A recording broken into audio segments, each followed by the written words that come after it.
welcome back to my channel. Thank you so much for your love, the subscriptions, the likes and the comments. Thank you so much. I asked you guys to send me questions on either the comment section or DM me on Instagram. I am at CoTanovu_designs. Thank you so much for those that sent through their questions. I'm going to be answering your questions today on how I build my house from scratch. I'm just going to go through the questions that I received and I'm going to answer those, not necessarily in any particular order. I'm just going to be answering your questions. So the first question is, why did you decide to build and not buy an existing house? I needed a particular house that I couldn't find when I was looking through Property 24 or private property, because I would want to change everything in every house that I would find. And because I just love personalizing things, I like customizing things, I decided it was better that I buy a house. I built a house rather, and it was a decision I wouldn't say I regret. I thoroughly enjoyed it. I would do it again. Such a stressful process, but I would definitely do it again. So when you got your house, I think they meant the stand, or when I wanted to build, what did you look for? Okay, it's a good question. So when you are looking to build, I think the one thing that you need to always remember or ask yourself is, one, where do I want to live? So that was the first thing that obviously that I did. I wanted a place that was in the area that I wanted to live in. I wanted to stand in an area that I wanted to live in. So I've always loved a house that was either close to water or on a mountainous area, somewhere far from the city. So those were on my checklist or when I was looking for a property. And I found a stand that was in a mountainous area, very slopey, very difficult to build, but it was what I wanted. I will show you guys in future videos what the area looks like and what I mean by mountainous area. What are the benefits of building? I am scared of this process. I think everybody is scared of building. I think everybody shies away from it because it's such a tedious process. But oh my god, I will not lie, it is a stressful process. It takes a lot out of a person. For you to do it, you need to be very determined, and you need to just go in wholeheartedly. And the benefits of building, I'd say that the obvious ones are, you get to do your own thing. So you get to have your own design. You get to do what you want to do, which is what I wanted from the very beginning. I wanted to build a house that was positioned the way that I wanted, had the things that I wanted, was built the way that I wanted. Because I think we overlook that when it comes to building. The fact that you can choose where your rooms are facing. Probably you want a room that is warm in winter, so all your rooms would face the sun. Things like that are benefits that are overlooked, because you get to personalize things. You get to decide the sizes of your rooms, sizes of your living areas, how big your passages should be. All of that you get to decide when you build rather than buy. And another benefit that I think I had, or I think came with building, was that I could do things at my own pace. So you could buy your stand, you wait a bit, you decide on what you want, you shop around looking for ideas or inspiration on what you want to incorporate in your house.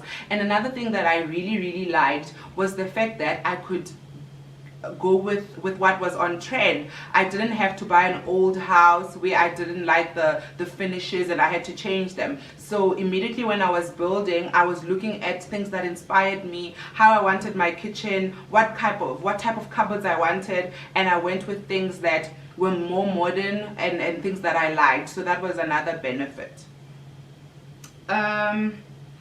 Another question is the opposite of that one. What are the disadvantages of building? So the disadvantages, I would say it's very stressful. I'm not gonna lie.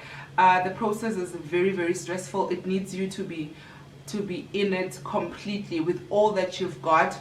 It's very stressful because especially if you've got budget constraints, if you know the monies are not flowing the way they should, because costs come up that you didn't anticipate, and you've got to kind of cover those costs. So you need to be ready financially. You need to be ready.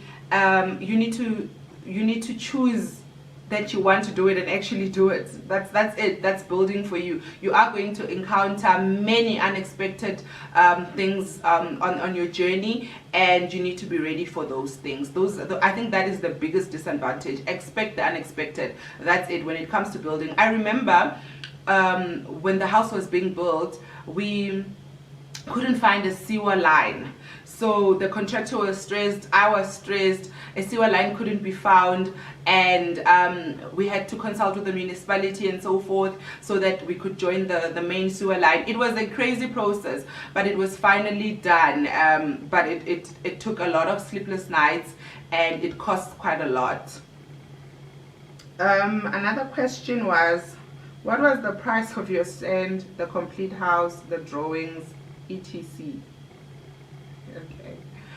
I'm not going to get into prices or costs that were involved, but I'm going to kind of say the price of what you pay for depends on, let's say if you're buying a stand, that would depend on the size of stand that you're buying, obviously. So the bigger you go, more money will be required for the stand. So you would be charged on square meters. That's it. The bigger the size of the land, the higher the price. That's basically it. So you need to anticipate such things. If you want more space, you need to be willing to pay for that. And with regards to prices of drawings, so that I also can't get necessarily into the figures because honestly I don't remember. But I got an architect in Pretoria who dropped the plans, and I was just happy that I could choose whatever I wanted to choose, and the convenience of knowing that you just say whatever you want and it gets done. It was a very big benefit. And somebody else is asking, what are the initial costs involved? That's a good question, because I think most people do not have an idea of what the costs involved are, and it is quite a lot of money even before you start building. So just to kind of remember, okay, we had to think about, the costs are actually quite a lot. So you start paying the minute you sign for the stand, right? You sign an offer to purchase to say, okay, fine, I want to buy the stand. And you go to your bank to say, okay, I want to be financed for a building bond. The one thing that you need to remember is that the minute they register the land in your name, you are going to start paying for the bond.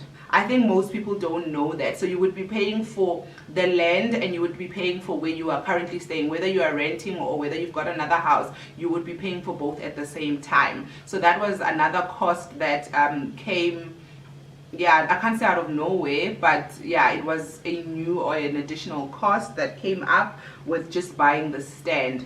And another cost that would then follow that one is when you get your plans drawn by an architect. You need to pay for that process. You need to pay for the plans to be drawn up, and there's a cost to submit your plans to the municipality, because remember, you need approved plans when you build a house. So the municipality needs to approve your plans. They need to say, okay, fine, this house looks like this in this residential area. Does it fit our rules and regulations, our building guidelines? And they need to approve that. So you need to pay for that as well. And another thing was when you start building now, obviously if you're doing it through the bank starts paying progress draws to the contractor, but you would need to then remember that there are other costs involved besides paying for your bond. In the meantime, you need to do an electrical connection because it's a new property, and you need to also do a water connection because it's a new property. So all of those things are costs that people don't necessarily know about. Somebody else asked, how did you choose a contractor? I had a problem with my contractor. So I had two contractors. The first contractor, yeah, we just had a fallout in the beginning before they even started the house. So that was another setback, such a setback. But anyways, we spoke, me and the contractor, and we decided it was not going to work, and that was done. So I had to look for another contractor, and I remember one day I went onto Google and I looked for contractors in my area, and I remember getting this contractor, and what I looked out for were reviews on the contractor's profile, and I read the reviews. They were quite good reviews. Not necessarily bad ones. I didn't pick up any, so there were good reviews. So I emailed the contractor. I have a project for you. Can you kindly get back to me? He did that, and one thing that I wanted to do was see the work that he's done previously. So he took me to houses that he had done previously, which were great houses. Obviously, he will pick the best houses. So that was really good. I saw his work. It was really good work. He knows how to build houses, most definitely. So that was another thing. I had to see the work that he had done. I had to make sure that he was registered with the NHBRC, which is something that you need to really look out for when you look for a contractor. I had to ensure that he was reliable. With reliability, guys, you won't necessarily know upfront whether or not a contractor is reliable. It is something that you will see as and when the project goes, or if you find people that he's worked with and you can actually ask them, that would be great, because then you would find out whether or not he's reliable. I had a reliable contractor. I remember they worked from December to May and they were done. So they were very committed to the project, committed to getting it done, making sure that they got it done, and I was quite happy with the work that they did. Somebody else asked, is building not more stressful than buying? I think I've answered that, and I think everybody knows building is much more stressful. The work that goes into it. I mean, with buying, you see what you like, you sign an offer to purchase, it gets approved, you move in after the whole process gets done. With building, you see what you like here, and now what you've got here or here in the heart needs to be manifested. So you need to get people that can read you, get your vision, and put it on paper and then build. So it's and when you build, you're hoping that whatever it is that you had in your head or in your heart is what they're doing. So it's quite a hectic process. Somebody asked, how long does it take? I think I've answered this. So my house was from December to May. Who helped you draw your plans? Okay, I think I've also answered this one. It was an architect in Pretoria that I got through my contractor. So they worked together, and yeah, they worked together. So they made an arrangement. I just went to see the architect.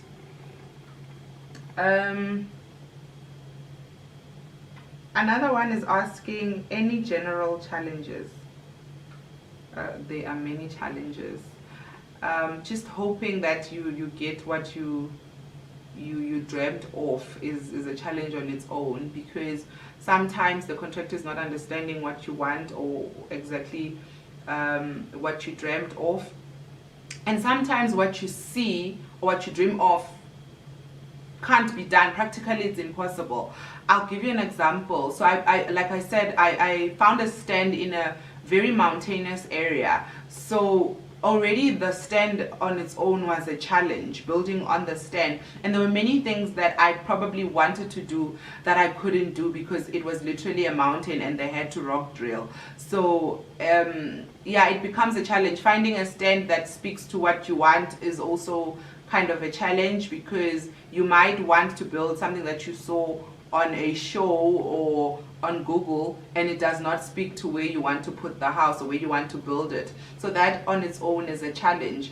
Another challenge I'd say is finances, money. You need to be ready for building, because it comes with a lot of other costs that are not anticipated. When you do have a meeting with your contractor the first times, they'll tell you about what they call PC amounts. So those PC amounts will be on your contract. They'll tell you, okay, for the kitchen, this is how much we are allocating. For the tiles, this is how much we'll be allocating. The roofing, it will be this much. But let me tell you that those figures that you see there probably won't align with what you want at the end of the day when you go shopping, because they're very standard finishes that they include on there, which people don't necessarily understand. You will see that they will put there 100,000 for the kitchen, and you are probably thinking, I mean, 100,000 is a lot for a kitchen. But when you actually go and shop, you will see that the 100,000 that they put there will not even be enough, because you, instead of the granite, now you want the marble because the marble looks better. So all of that is just challenges that will come as and when you're building, and to kind of be ready for that, you need to plan. You need to be ready finance wise. You need to make sure that you have put away a substantial amount of money to make sure that it covers your shortfalls as and when you go through with the process. Let's see, did I miss anything? Nope, I got everything right. If you've got any other questions, feel free to DM me on my Instagram. It's at CoTanovu_designs. I will answer your questions. Should you need any assistance with your process, also just send me your concerns as well. I will help you through that should I have the capacity to do so. Happy to help. Thank you so much for watching this video. I have a slideshow coming up of the entire process. You guys will be joining the journey until the very end. And in my next videos, I will be redoing the interior or showcasing the interior. Stay tuned. Thank you so much for watching this video. Please like, comment, and subscribe. See you in my next video. Bye.